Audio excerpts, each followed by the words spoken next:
நன்றி, நன்றி இயேசப்பா. நன்றி ஆவியானவரே.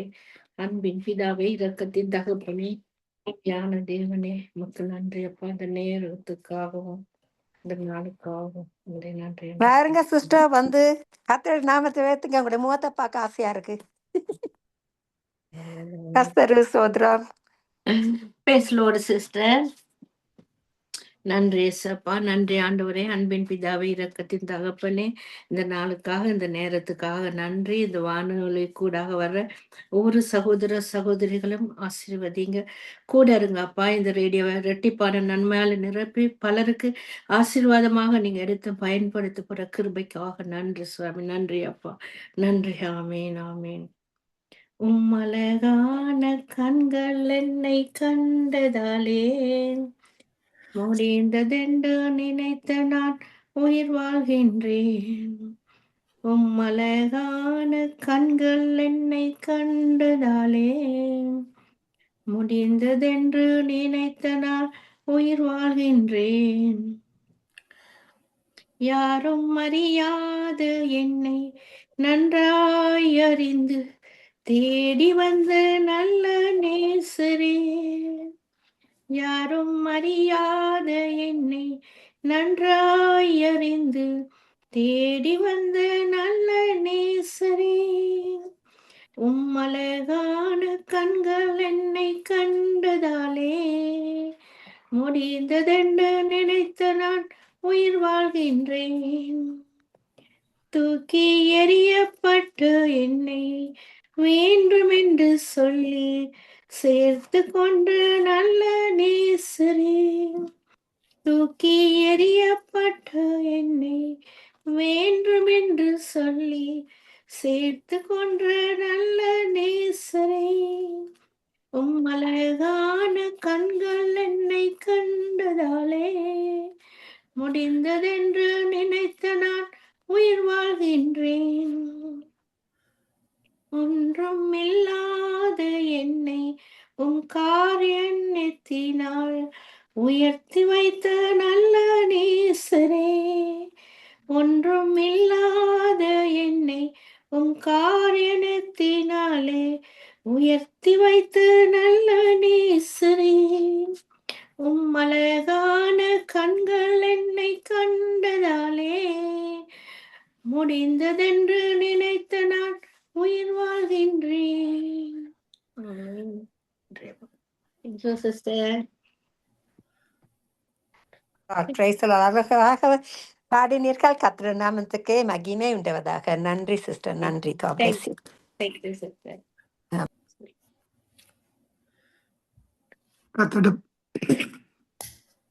கர்த்தருடைய பரிசுத்த நாமத்துக்கு ஸ்தோத்திரம்.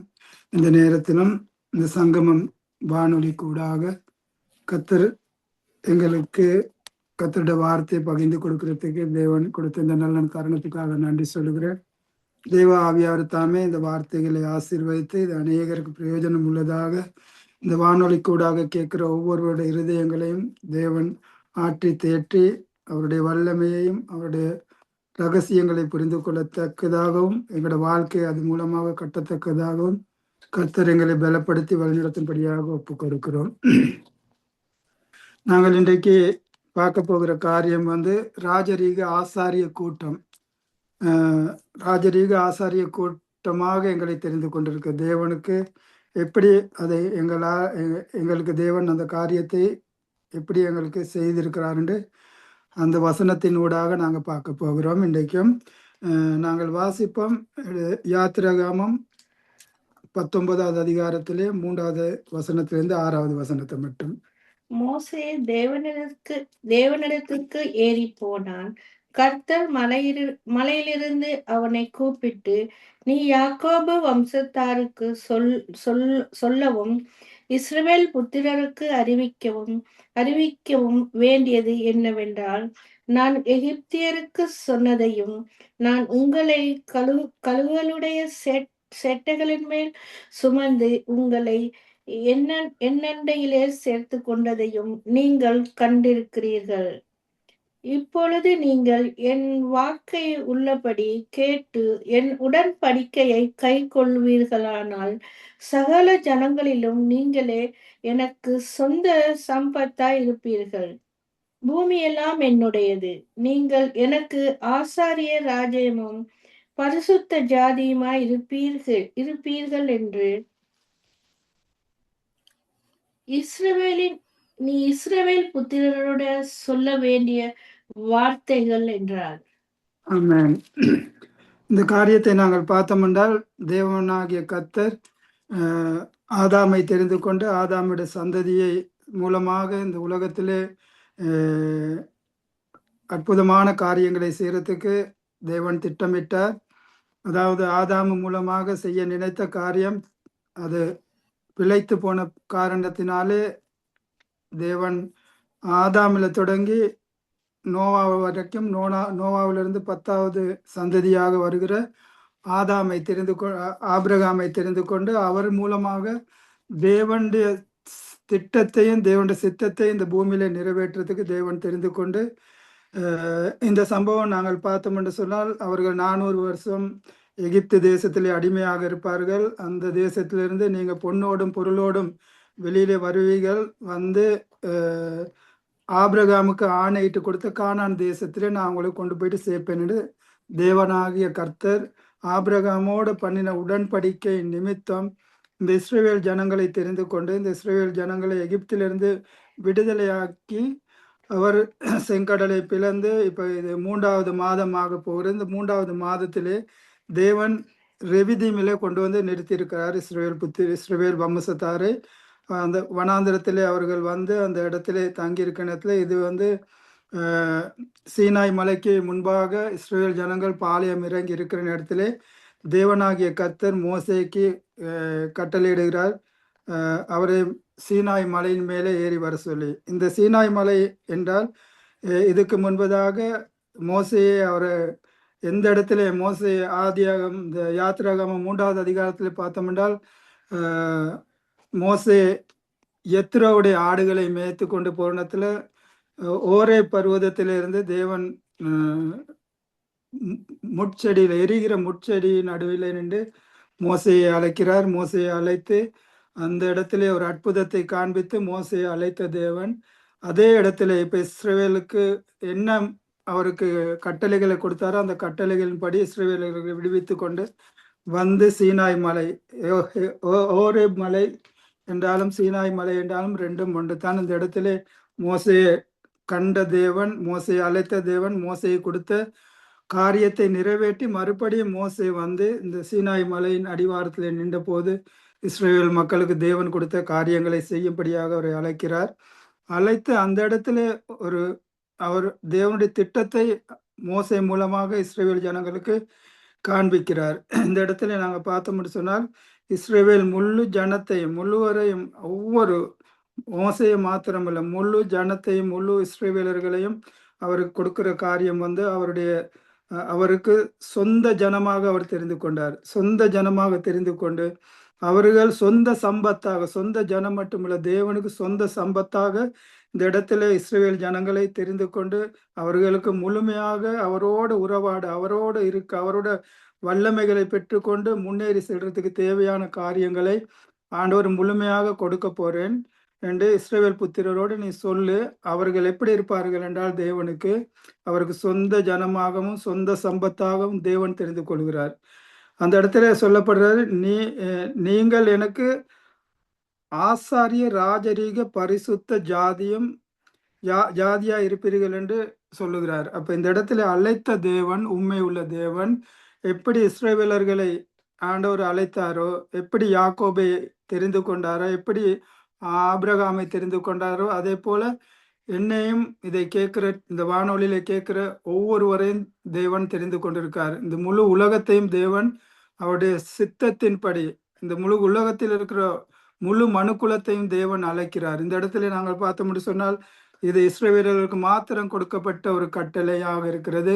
ஆனாலும் எங்களுக்கு இது புதிய உடன்படிக்கைக்கு பிறகு தேவன் முழு உலகத்துக்கும் தேவன் அழைக்கிறார். அந்த அழைக்கிற தேவன், அழைத்த தேவன் உண்மை உள்ளவர், அவர்கள் யாரை அழைத்தாரோ அவர்களை மகிமைப்படுத்தியிருக்கார். ரோமர் 8வது அதிகாரத்திலே நாங்கள் பார்த்தோம்னு சொன்னால் முழுமையாக தேவனுடைய பிள்ளைகளை கொடுத்திருக்க முழு அதிகாரத்தையும் கொடுத்திருக்கார். ஆனாலும் கூட இந்த இடத்துல நாங்க பார்த்தோம்னு சொன்னால் இஸ்ரவேல் சந்ததியார்கள் வந்து தேவனுடைய கட்டளைகளை பெற்றுக்கொண்ட பிறகு மோசே மலையின் மேலே ஏறி போகிறார். மலையின் மேலே ஏறி போய் 40 நாள் போற இடத்துல அவர்கள் மோசையை காணவில்லை, எங்களுக்கு வழி நடத்துறதுக்கு இந்த வனாந்தரத்தில் எங்களுக்கு வழி நடத்துற ஒருத்தரும் இல்லை என்று எகிப்து தேசத்திலே ஓப்பூசுங்கிற தெய்வமாகிய அந்த கண்டுக்குட்டியை அவர்கள் செய்கிறார்கள். எங்களுக்கு தெரியும். அதில் செய்து அந்த தேவன் கொடுக்க போகிற அந்த திட்டங்களை எல்லாவற்றையும் அழித்து அந்த மக்கள் வந்து தேவனுக்கு விரோதமாக அந்த இடத்துல ஒரு பெரிய ஒரு புரட்சியை செய்கிறார்கள். அந்த அதில் நாங்கள் பார்த்தோம்னா 23,000 பேர் அந்த இடத்துல அவர்கள் அழிந்து போகிறார்கள். அந்த இடத்துல எல்லோரையும் தேவன் அழைக்கிறார்.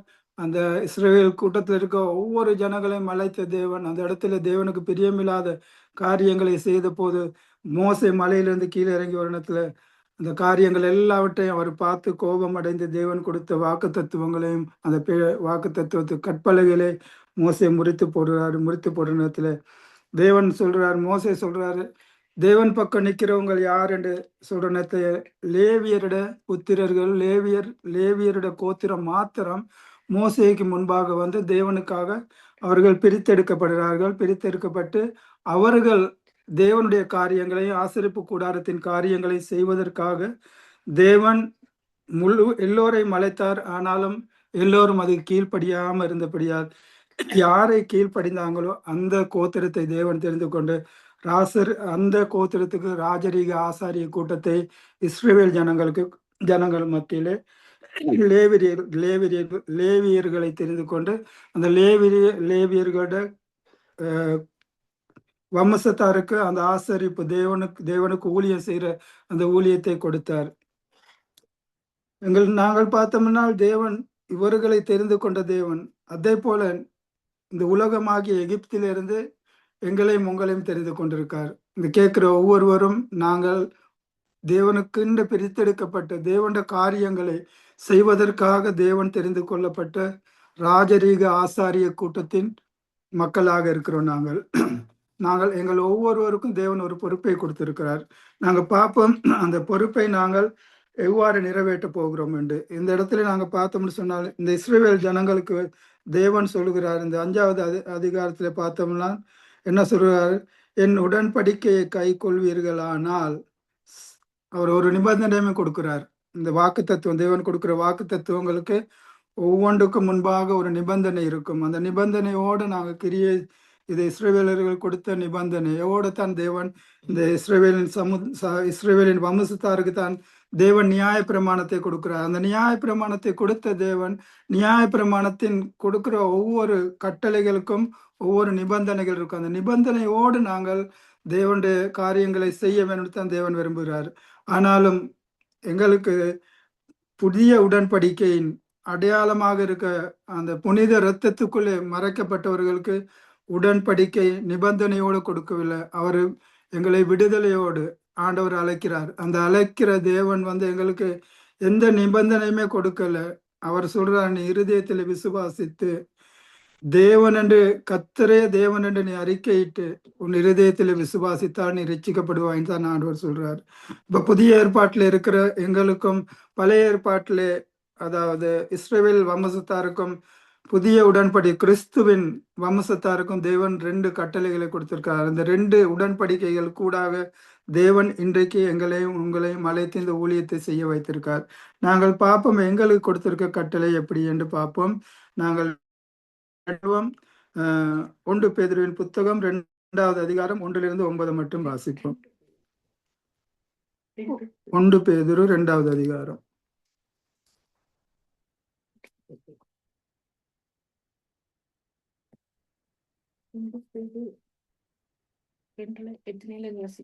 ஒன்றிலிருந்து 9 மட்டும். இப்படி இருக்க கர்த்தர்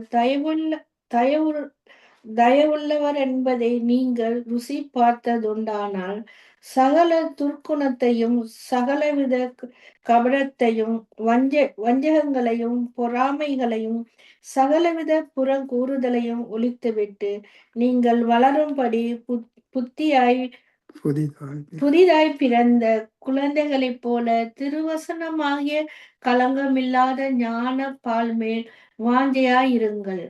மனுஷரால் தள்ளப்படாதாயினும் தேவனால் தெரிந்து கொள்ளப்பட்டதும் விலையேற பெற்றதுமாயிருக்கிற ஜீவனுள்ள கல்லாகிய அவரிடத்திலே சேர்ந்தவர்களாகிய நீங்களும் ஜீவனுள்ள கற்களைப் போல ஆவிக்கேற்ற மாளிகையாகவும் இயேசு கிறிஸ்து மூலமாய் தேவனுக்கு பிரியமான ஆவிக்கேற்ற பலிகளை செலுத்தும்படிக்கு பரிசுத்த ஆசாரிய கூட்டமாகவும் கட்டப்பட்டு வருகிறீர்கள். அந்தபடியே இதோ தெரிந்து கொள்ளப்பட்டதும் விலையேற பெற்றதுமாயிருக்கிற மூளை கல்லை சியோனில் வைக்கிறேன். அதன் மேல் விசுவாசமாய் இருக்கிறவன் வெட்கப்படுவதில்லை என்று வேதத்திலே சொல்லி இருக்கிறது. ஆகையால் விசுவாசிக்கிற உங்களுக்கு அது விலையேற பெற்றது. கீழ்ப்படியாம இருக்கிறவர்களுக்கோ வீட்டை கட்டுகிறவர்களால் தள்ளப்பட்ட பிரதான மூளைக்கல்லாகிய அந்த கல் இடறுதற்கு எதுவான கல்லும்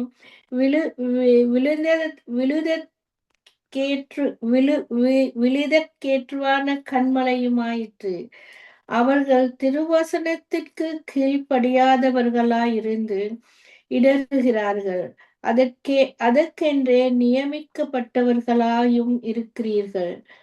நீங்களோ உங்களை அந்தகாரத்தில் நின்று தம்முடைய ஆச்சரியமான ஒளியினிடத்துக்கு வரவழைத்தவருடைய புண்ணியங்களை அறிவிக்கும் படிக்கு தெரிந்து கொள்ளப்பட்ட சந்ததியாயும் ராஜரீக ஆசாரிய கூட்டமாயும் பரிசுத்த ஜாதியாயும் அவருக்கு சொந்தமான ஜாதியுமாய் இருக்கிறீர்கள். ஆமென்.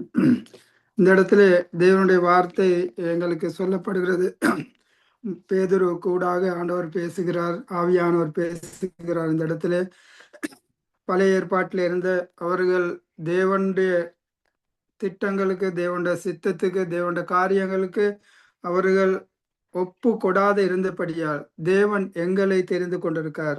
அவர்களுக்கு இஸ்ரவேலர்களை தெரிந்து கொண்ட தேவன் அவர்களை மூலமாக கிறிஸ்து இந்த பூமிக்கு வருகிறார். அந்த கிறிஸ்து இந்த பூமிக்கு வந்து சகல ஜனங்களை முழு உலகத்தையும் ரட்சிக்கவே தேவனுடைய குமாரன் இந்த பூமிக்கு வந்தார். அந்த பூமிக்கு வந்த தேவனுடைய குமாரனுடைய வார்த்தை இந்த இடத்துல பேதுருவை கொண்டு தேவன் எழுதுகிறார்.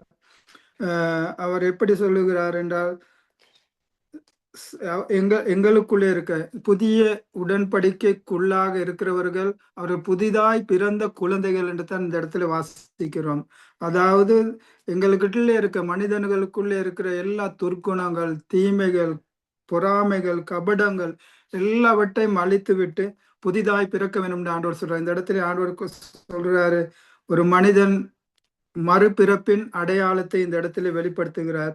அது எப்படி என்றால், நாங்கள் புதிதாய் பிறந்த குழந்தை போல இந்த உலகத்தில காரியங்களுக்கு மறித்து புதிதாய் பிறந்த குழந்தை போல ஆண்டவருடைய வசனமாகிய அந்த பாலின் மேல் வாஞ்சையாக இருக்க வேண்டும் என்று சொல்றாரு. இந்த இடத்துல நாங்கள் எடுத்துட்டோம், தேவனுடைய வசனத்தை நாங்கள் எடுத்துக்கொண்டோம்னால் ஆண்டவருடைய வார்த்தை உணவாக இருக்கிறது. அந்த உணவாகிய வார்த்தையை எப்படி ஒரு குழந்தை, எங்களுக்கு தெரியும், ஒரு பிறந்த ஒரு குழந்தைக்கு தாயினுடைய பால் எவ்வளவு விசேஷமா இருக்கிறதோ அதே போல அந்த பிள்ளைக்கு பால் கொடுக்கறதுக்கு கொஞ்ச நேரம் அந்த தாயார் தாமதித்தார் என்றால் அந்த குழந்தை எவ்வாறு கத்தி குளறி அந்த பிள்ளை பசியோடு அழுகுமோ அதை போல அந்த குழந்தை அந்த பாலுக்காக தவிக்கிறது போல தேவனுடைய வார்த்தைக்கு நாங்க தாகத்தோட தேவனுடைய வார்த்தையை நாங்க கேட்கும்படியாகவும் அதிலே வாசிக்கும்படியாகவும் தேவன் எங்களை அழைக்கிறார்.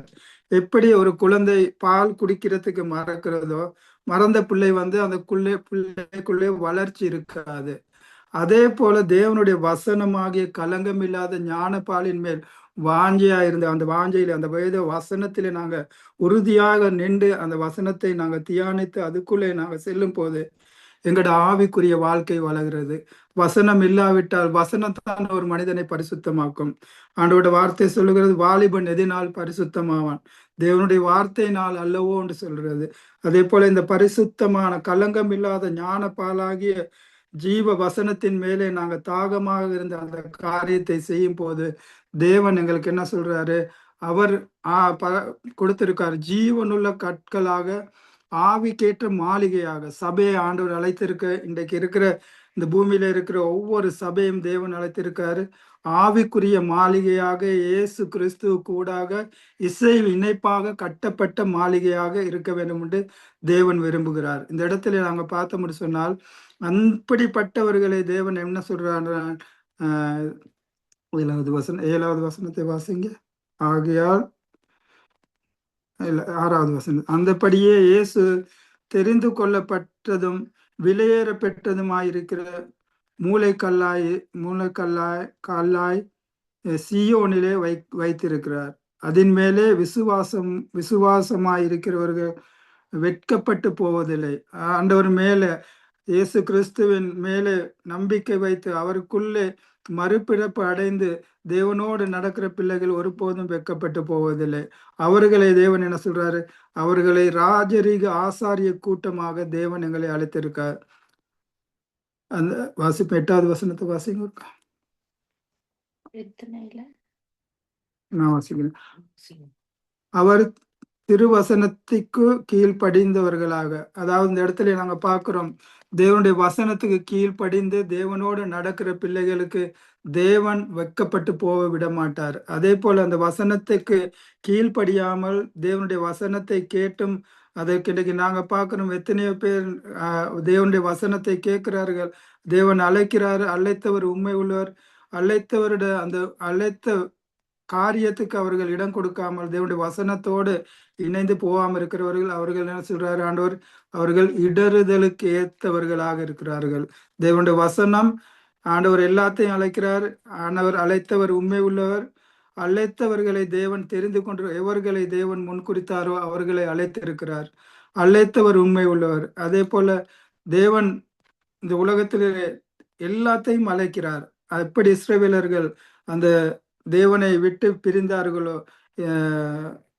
லேவியர் கோத்திரம் மாத்திரம் தேவனுக்கு ஊழியம் செய்யும்படியாக தேவன் தெரிந்து கொண்டாரோ, அதே போல இந்த உலகத்திலிருந்து இதை கேட்கிற உங்களையும் என்னையும் தேவனுடைய ராஜ்யத்துக்குள்ளே இருக்கிற ஒவ்வொரு பிள்ளைகளையும் அழைக்கிறார். அந்த அழைப்புக்கு நாங்கள் கீழ்ப்படிந்து, அவருடைய வசனத்துக்கு நாங்கள் கீழ்ப்படிந்து அவரோடு நாங்கள் நடக்கிற எங்களுக்கு தேவன் வைத்திருக்க உன்னதமான காரியங்களை எங்களுக்கு தெரியும். எங்களுக்கு நித்திய ராஜ்யத்தை தேவன் எங்களுக்கு வைத்திருக்கு. அதே போல அழிந்து போகிறவர்கள், தேவனுடைய வசனத்தை கேட்காதவர்களுக்கு தேவன் செம்மறியாடுகளையும் வெள்ளாடுகளையும் 2ஆக பிரிப்பேன்னு சொல்லியிருக்காரு. கீழ்ப்படுகிறவர்களுக்கு ஆசீர்வாதமும் கீழ்ப்படியாதவர்களுக்கு தேவன் கொடுக்கிற தண்டனைக்கும் உள்ளாகார்கள்.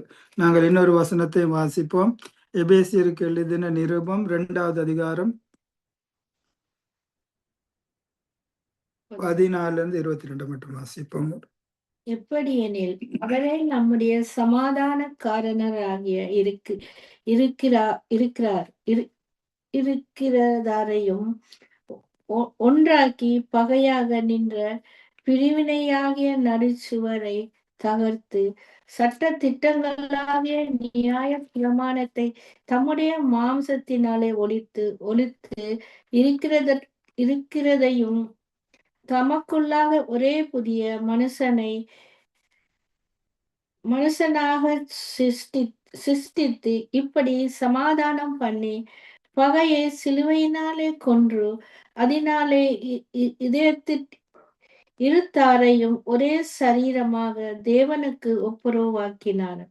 அல்லாமலும் அவர் வந்து தூரமாய் இருந்த உங்களுக்கு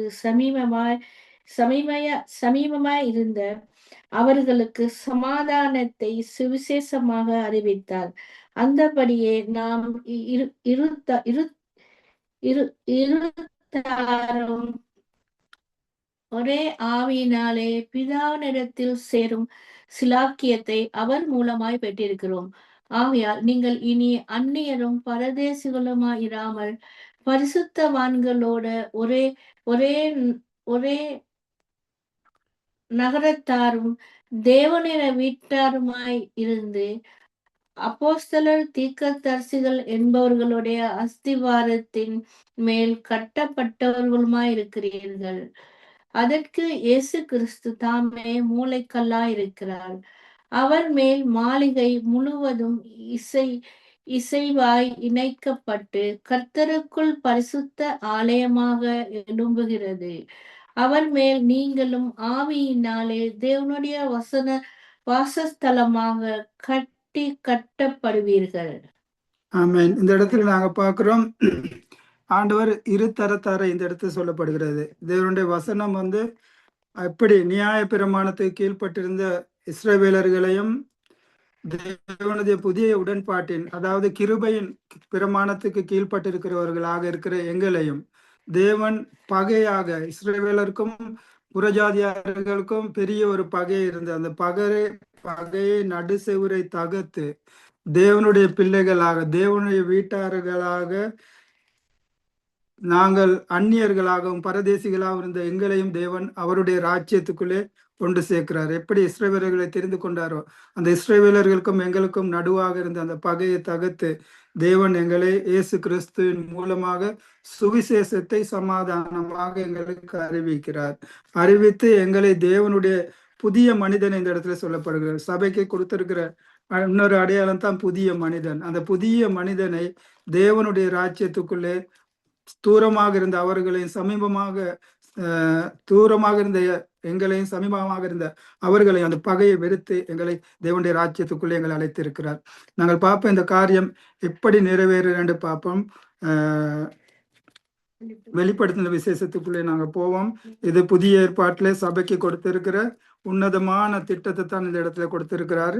வெளிப்படுத்தத்திலே நாங்கள் பார்ப்போம் இது எப்படி நிறைவேறுகிறது என்று. தேவனுக்குள்ளே இந்த புதிய மனிதன் தேவனுடைய ராஜரீக ஆசாரிய கூட்டமாக நாங்கள் எப்படி வாழ போகிறோம்ங்கிறது நாங்க பார்ப்போம். வெளிப்படுத்தின விசேஷம் 1வது அதிகாரம் 3 வாசிப்போம் 8 மட்டும். இந்த தீர்க்க தரிசன வசனங்களை வாசிக்கிறவனும் கேட்கிறவர்களும் இதில் எழுதியிருக்கிறவைகளை கை கொள்ளுகிறவர்களும் பாக்கியவான்கள். காலம் சமீபமாயிருக்கிறது.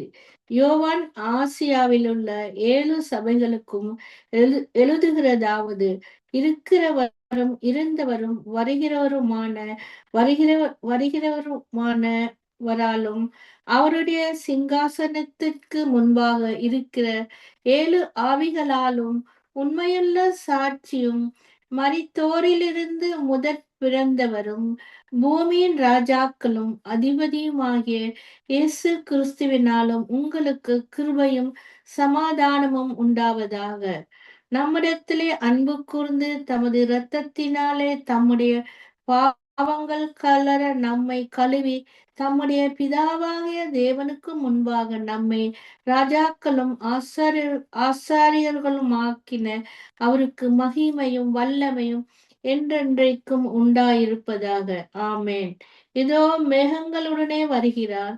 கண்கள் யாவும் அவரை காணும். அவரை குத்தினவர்களும் அவரை காண்பார்கள். பூவின் கோத்திரத்தாரெல்லாம் அவரை பார்த்து புலம்புவார்கள். அப்படியே ஆகும். ஆமேன். இருக்கிறவரும் இருந்தவரும் வருகிறவருமாகிய சர்வ வல்லமையுள்ள கர்த்தர் நான் அல்பாவும் ஒமேகாவும் ஆதியும் அந்தவுமாய் இருக்கு என்று திருவுள்ளம் பற்றுகிறார். ஆமென். பாருங்க, இந்த இடத்துல புதிய ஏற்பாட்டு சபையை தகப்பன்னு இயேசு கிறிஸ்து எடுத்துக்கொண்டு அவர் எப்படி இந்த வசனத்தை நாங்க வாசிக்கிறவர்கள், இதை கேட்கிறவர்கள் அத்தனை பேரும் பாக்கியவான் இந்த இடத்துல எழுதப்பட்டிருக்கிறது. அதே போல யோவானுக்கு கொடுத்த தரிசனம் தான் இந்த புதிய ஏற்பாட்டிலே வெளிப்படுத்தின விசேஷம் எப்படி மோசே தேவன் அந்தத்தில் இருக்கிற காரியங்களையும் ஆதியில இருந்த காரியங்களை சொல்லி வந்தது போல அந்தத்திலே இருக்க காரியங்களை யோவான் மூலமாக தேவன் திருவுள்ளம் பட்டுகிறார். இந்த இடத்துல நாங்க பார்த்தோம்னு சொன்னால், அவர் இயேசு கிறிஸ்துவை குறித்து இயேசு கிறிஸ்து எப்படிப்பட்ட ஒரு பிம்பத்திலே இருக்கிறார் என்று யோவானுக்கு தேவன் வெளிப்படுத்துகிறார். அந்த இடத்துல அவரை சொல்றாரு, உண்மை உள்ளவரும் சாட்சி உள்ளவரும் மரித்தோரிலிருந்து முதல் பிறந்தவரும் ஆகிய இந்த பூமியிலே ராஜாக்களுக்கும் அதிபதிகளுக்கும் ஆண்டவர் மேலாக இருக்கிறார். அந்த தேவன் என்ன செய்கிறார் என்றால் 6வது வசனத்தில் பார்த்தோம், நம்மிடத்திலே அன்பு கூர்ந்து தம்முடைய இரத்தத்தினாலே நம்முடைய பாவங்களை நம்மை கழுவி தம்முடைய பிதாவாகிய தேவனுக்கு முன்பாக நம்மை ராஜரீக ஆசாரியர்களுமான மகிமையும் வல்லமை என்றென்றைக்கும் உண்டாயிருப்பதாக. அப்ப பிதாவுக்கு முன்பாக தேவன் இதைத்தான் ஏதேனில செய்ய நினைத்த காரியத்தை வெளிப்படுத்தின விசேஷத்திலே தேவன் முழு மனுக்குலத்தையும் அவர் தெரிந்து கொள்ளப்பட்ட முழு மனுக்குலத்தையும் எவ்வாறு அந்த ராஜரீக ஆசாரியர்களாக எங்களை தெரிந்து கொண்டு அந்த உன்னதத்துக்குள்ளே பரலோகத்துக்குள்ளே எங்களை கொண்டு போயிட்டு பிதாவுக்கு முன்பாக எங்களை நிறுத்தி அவருக்கு நாங்கள் ஆசாரியர்களும் ராஜரீக கூட்டமாக தெரிந்து கொண்டு இருக்கிற தேவன் அவர் அல்பாவும் ஒமேகாவும் ஆதியும் அந்தமாக இருக்கிற தேவன் எங்களுக்கு ஆதியிலே திட்டமிட்ட காரியத்தை அந்தத்திலே கொண்டு வந்து இந்த காரியத்தை நிறைவேற்றுகிறார். தேவனுக்கு மகிமை உண்டாவதாக. இந்த வசனங்களை ஒவ்வொன்றையும் கர்த்தர் ஆசீர்வதித்து எங்கள் ஒவ்வொருவரையும் பலப்படுத்தி இதை கேட்டவர்கள், இதில் வார்த்தையில சொல்லப்பட்ட காரியத்தை போல இதை கேட்கிறவர்களும் இதை வாசிக்கிறவர்களும் பாக்கியவான்களாக இருக்கும்படியாக தேவன் உங்களையும் என்னையும் அழைத்து இந்த சங்கமம் வானொலி கூடாக இந்த காரியத்தை வெளிப்படுத்துறதுக்கு தேவன் கொடுத்த இந்த நல்ல தருணத்துக்காக தேவனை நான் நன்றி சொல்லி துதிக்கிறேன். ஒரு நிமிஷம் ஒரே செகண்ட் நாங்கள் தேவனுடைய கரத்துக்கு ஒப்பு கொடுப்போம்.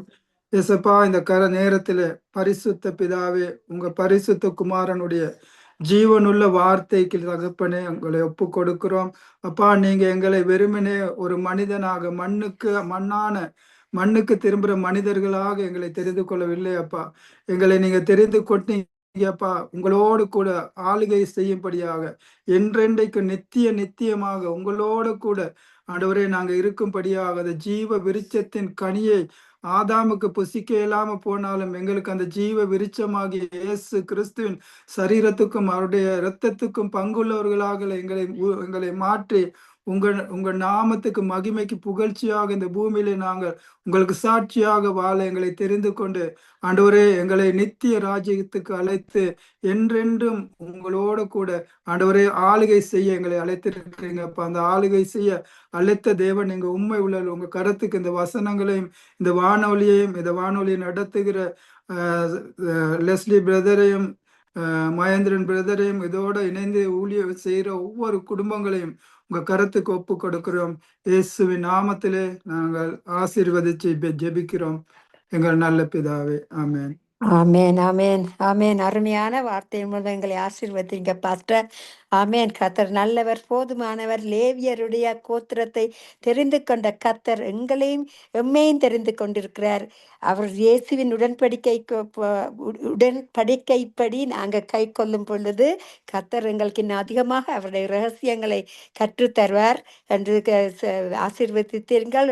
1 பேதுரு 2வது அதிகாரம் 1-9 வசனம் வரையும், வெளிப்படுத்துதல் 1வது அதிகாரம் 3-8 வசனம் வரையும், எபிசேயர் 2ஆம் அதிகாரம் 14-22 வசனம் வரையும் யாவற்றையும் கூறி எங்களை அவருடைய கர்த்தருடைய நாமத்துக்கள் நாங்கள் அவருடைய வார்த்தையை கற்றுக்கொள்வதற்கு எங்களுக்கு நீங்கள் தெரிவித்து எங்களுக்கு கர்த்தருடைய அழைப்பின்படி நாங்கள் அவர்களுடைய கர்த்தருக்குள்ள நாங்கள் களி கூர்ந்து அவருடைய வாக்குத்தத்தின்படி நடக்க வேண்டுமென்று கற்றுத்தந்த ஒவ்வொரு வார்த்தைகளுக்கு நன்றி செலுத்துகிறேன் பாஸ்டர்.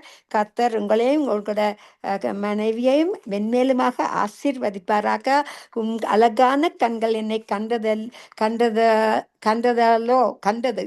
என்று சொல்லி கர்த்தர் அவருடைய அழகான கண்கள் ஆண்கள் மூலமாக எங்களை அழைத்தார். அப்படி அழகான பாட்டை பாடி கர்த்தர் நாமத்தை உயர்த்திய சிஸ்டரை நான் ஆசீர்வதிக்கிறேன். மறுபடியாக இன்னொரு நிகழ்ச்சியில் நாங்கள் சந்திப்போம். கர்த்தர் உங்களை மென்மேலுமாக ஆசீர்வதிப்பாராக. கர்த்தருடைய நாமத்தை உயர்த்திய உங்களையும் குடும்பத்தையும் ஆசீர்வதிக்கிறோம். வானொலி குடும்ப சார்பாக வாழ்த்துகிறோம், ஆசீர்வதிக்கிறோம். God bless you pastor. God bless you sister. நான் ஒன்று உங்களுக்கு சொல்லணும் சிஸ்டர். நான் உண்மையிலே நான் பாஸ்டர் இல்லை சிஸ்டர். நான் சாதாரண விசுவாசித்தான் சாரி. ஆண்டோட ஊழியத்தை செய்து கொண்டு வருகிறேன். ஆண்டோட நாமத்துக்கு மகிமை உண்டாக நாங்கள் கொடுக்கிறேன் சிஸ்டர். நான் உண்மையிலே நான் பாஸ்டர் இல்லை. நன்றி நன்றி நன்றி. அதை தெரிந்து கொண்டது நன்றி. ஆனா பாஸ்டர்களுக்கும் கர்த்தர் அழைப்பாரு. நான் கொஞ்சம் காலம் போக நீங்க பாஸ்டரா மாறிடுவீங்க. Hallelujah sister. Thank you sister. நன்றி நன்றி நன்றி brother. God bless you. Amen. God bless you sister. Amen.